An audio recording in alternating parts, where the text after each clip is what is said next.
உச்சநீதிமன்றத்துல இடைக்கால தீர்ப்பு சிபிஐ விசாரணைக்கு உத்தரவிட்டிருக்கிறாங்க உச்சநீதிமன்ற நீதிபதிகள். அவங்க இன்னொரு எஸ்ஐடியும் போட்டிருக்கிறாங்க. இது திமுக அரசுக்கு ஒரு பெருத்த பின்னடைவாக பலரும் பார்க்கிறாங்க. இது நீங்க எப்படி பாக்குறீங்க? இது எப்படி பின்னடைவுன்னு சொல்ல முடியும்? உச்சநீதிமன்றம் ஏற்கனவே சென்னை உயர்நீதிமன்றம் வழங்கிய தீர்ப்பின் அடிப்படையில் தமிழக அரசு உடனடியாக செய்த நடவடிக்கை நியாயம் சொல்லிவிட்டது.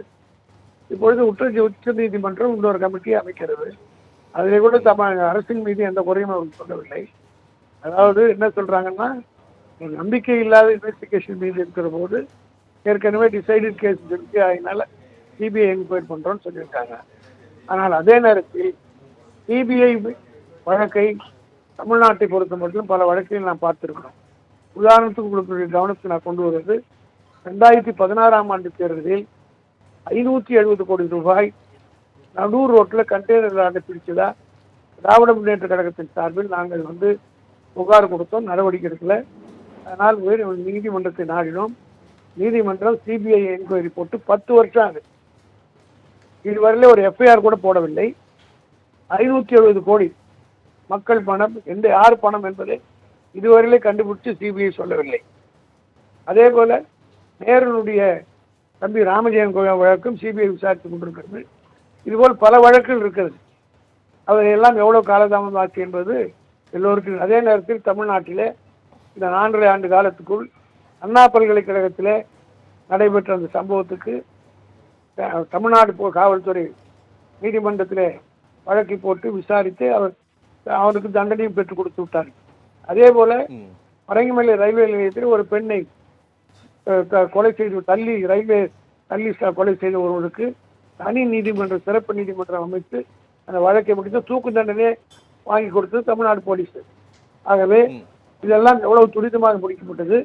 ஆனால் அதே நேரத்தில் சிபிஐ வழக்குகள் எவ்வளவு காலதாமதமாக நடந்து கொண்டிருக்கிறது என்பது தமிழ்நாட்டு மக்களுக்கு தெரியும். ஆகவே இதை குறித்து மக்கள் தான் முடிவு செய்வார்கள். அது மட்டுமல்ல, இதிலே சிபிஐயிலே தாக்கல் செய்த ஒரு 3 பேருமே நீதிமன்றத்தை ஏமாற்றியிருக்கிறார்கள் என்று இன்னொரு வழக்கும் தொடரப்பட்டிருக்கிறது.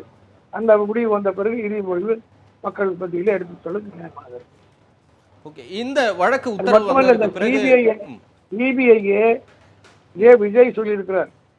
இடி சிபிஐ எல்லாம் வைத்துக்கொண்டு மத்திய அரசு மிரட்டுகிறது. ஆக அது அவருக்கே சேர்ந்து விட்டது. எப்படி மகாராஷ்டிராவில் இடியும் சிபிஐ பயமுறுத்தி சிவசேனாவில் இருக்கிறோம் சரத்பவர் கட்சியில் மாற்றினார்களோ, அதே போல தேர்தலுக்குள்ளாக விஜயை அவருடைய அணிக்கு கொண்டு வருவதற்கு இந்த சிபிஐ ஒரு கருவியாக பயன்படுத்துவார்கள். இந்த தீர்ப்பு கிடையாது. அதனால் எந்த பாதிப்பும் இல்லை என்பதை தெளிவாக சரி, திமுகவுக்கு இந்த சட்டப்பூர்வமான உத்தரவுல பாதிப்பு இல்லைங்கிறீங்க. இப்ப தாவேகா தரப்பு வெளியே பேச தொடங்கி இருக்கிறாங்க.